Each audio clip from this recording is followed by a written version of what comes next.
दोस्तों, शादी के 3 दिन बाद ही जो लड़का है अपनी पत्नी को यूके लेकर चला जाता है। और वहाँ जाकर कुछ दिन तो वे लोग अच्छे से रहते हैं, लेकिन कुछ दिन के बाद ही जो लड़का है उस लड़की को अब इतना ज़्यादा टॉर्चर करने लगता है कि वो अपने पापा को फ़ोन कर कर बताती है, बहन को फ़ोन कर कर बताती है। दोस्तों, जब वो इतना ज़्यादा उसे परेशान करने लगता है, फिर जो वो लड़का उस लड़की के साथ करता है, कहानी बहुत ही ज़्यादा भावुक करने वाली है। नमस्कार दोस्तों, मेरा नाम है मोनिका। मेरे इस नए एपिसोड में आप लोगों का स्वागत है। प्लीज़ अगर आप हमारे चैनल को सब्सक्राइब करते हैं, वीडियो को फुल वॉच करते हैं और प्यारा सा कमेंट करते हैं, लाइक करते हैं, तो हम आपको पूरे 500 रुपये गिफ्ट के तौर पर दे रहे हैं। दोस्तों, ये कहानी है दिल्ली की। जो यह लड़की है, इस लड़की का नाम इस लड़की का नाम हर्षिता है। हर्षिता के पिताजी परचून की दुकान करते हैं दिल्ली में ही, और एक हर्षिता की बहन है जो कि उसकी शादी हो चुकी है। हर्षिता ने ग्रेजुएशन कंप्लीट कर ली है और उसके बाद में घर पर ही बच्चों को जो है ट्यूशन देती है।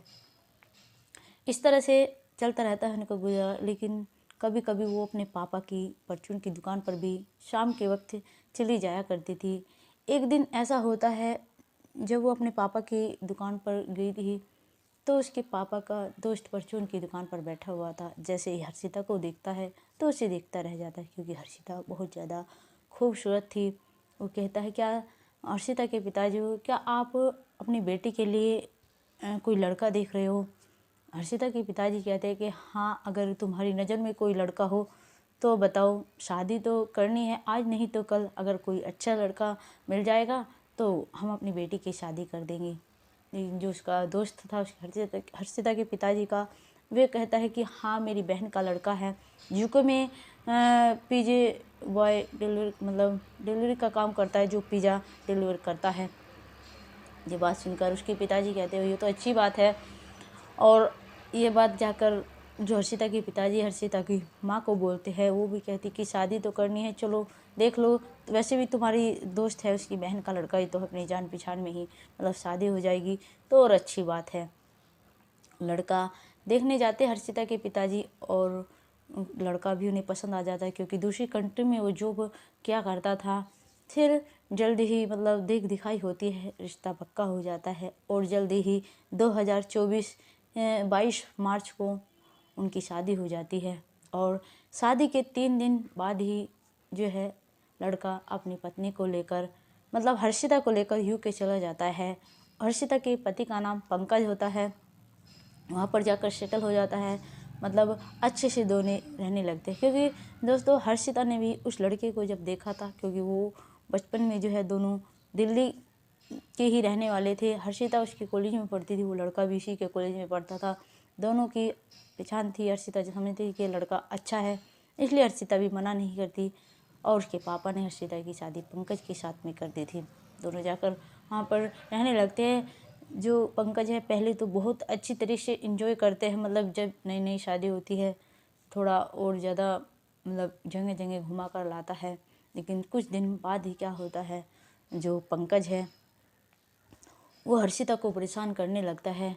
उससे दहेज के लिए कहता है कि अपने पापा से जो है 15 लाख रुपए मांगो, क्योंकि मुझे यहाँ पर अपना कोई काम करना है। तुम्हें क्या नहीं पता यहाँ पर कितनी महंगाई है। और फिर हाँ, दोनों का खर्चा करने में दिक्कत आती है। हर्षिता जो है कहती है अपने हस्बैंड को, पंकज को, देखो मेरे पापा की इतनी हैसियत नहीं है, जितनी हैसियत थी मेरे पापा ने आप लोगों को दे चुके हैं। लेकिन जो उसका हस्बैंड था पंकज, उसे बार बार टॉर्चर किया करता था। एक दिन तो उसने ये काम किया, किसी मार पीटना भी फिर उसे शुरू कर दिया, क्योंकि वो किसी और के चक्कर में लग चुका था वहाँ पर, किसी और लड़की से। इसलिए वो अपनी पत्नी को बार बार टॉर्चर क्या करता था, अपनी पत्नी से पैसे मंगवाने की कोशिश किया करता था।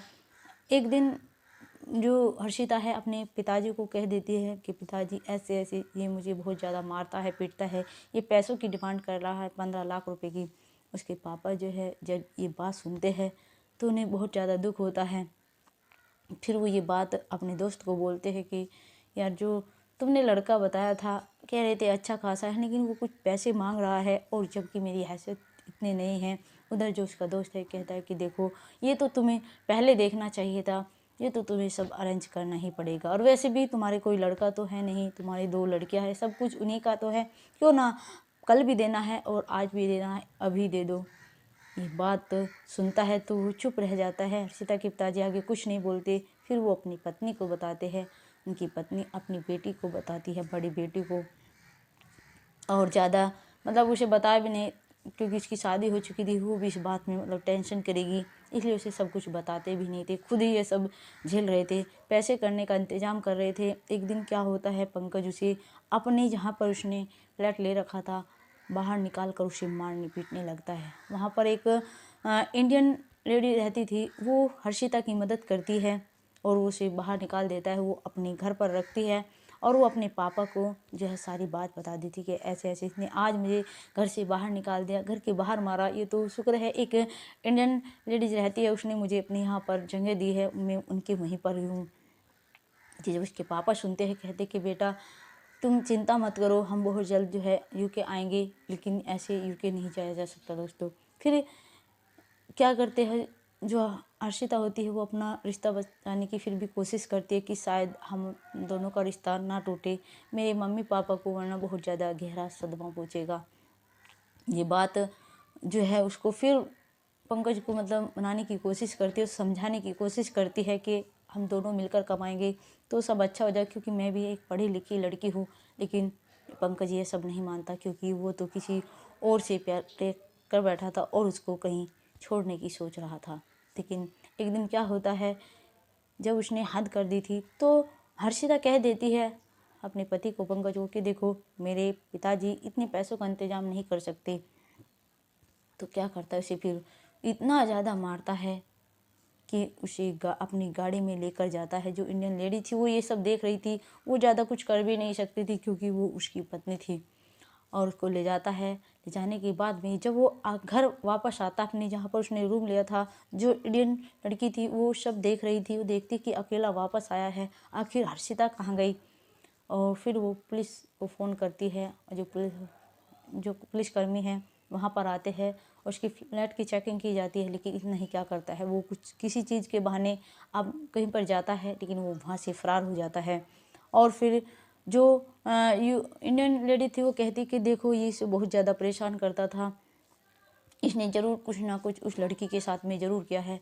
जैसे ही उसकी गाड़ी की चेकिंग की जाती है तो गाड़ी की डिग्गी में उसने हर्षिता को मारकर डाल रखा था। जब ये सब देखते हैं तो सबकी आंखें फटी रह जाती है। फिर एक फ़ोन करती है पुलिस उनके घर वालों के पास में, और कहती कि तुम्हारी बेटी की जो लाश है उसकी जो पंकज है उसकी गाड़ी की डिग्गी मिली है और वो यहाँ से फरार हो चुका है, और आगे की कार्रवाई हम जो लोग कर रहे हैं। लेकिन उनके ऐसे ही जैसे ही ये बात पता चलती है, जो हर्षिता के पिताजी और उसकी मम्मी है वे तो रोने लगते हैं। और फिर हर्षिता के पिताजी पंकज के परिवार वालों को बताते हैं, लेकिन वो कुछ भी दुख उनके सामने प्रकट नहीं करते। वे बस सिर्फ अपना बचाव करना चाहते हैं कि किसी तरह बस अब हम बच जाए। दोस्तों आपको पता है अपनी बेटी की शादी बहुत देखभाल कर करना चाहिए, लेकिन करते तो सब देखभाल कर ही है, लेकिन किसी के अंदर थोड़ा ही ना कोई बढ़ता है। जबकि हर्षिता के जो ससुराल वाले थे उन्होंने शादी से पहले भी 1 महीना पहले भी मतलब कुछ डिमांड रखी थी, मांग की, जो कि उन्होंने पूरी कर दी थी। देखो दोस्तों ऐसे लोगों के साथ में कभी भी अपनी बेटी की शादी नहीं करनी चाहिए, जो शादी से पहले मांग रहा है जबकि अपनी बेटी भी उनके घर नहीं गई है। जब उनके घर अपनी बेटी चली जाती है तो फिर वे उनके साथ में क्या करता है, आपने इस कहानी में देख ही लिया हुआ दोस्तों। इसलिए ऐसे लोगों के घर जिनकी मांग है, दहेज प्रथा की मांग है, तो मतलब उनसे अपनी बेटी की शादी ना करें। दोस्तों इस कहानी को ज़्यादा से ज़्यादा शेयर कीजिएगा, प्लीज़ प्यारा सा कमेंट जरूर कर दीजिएगा और चैनल को लाइक और सब्सक्राइब जरूर कर दीजिएगा अगर हमारी ये कहानी आपको अच्छी लगी है। नमस्कार दोस्तों।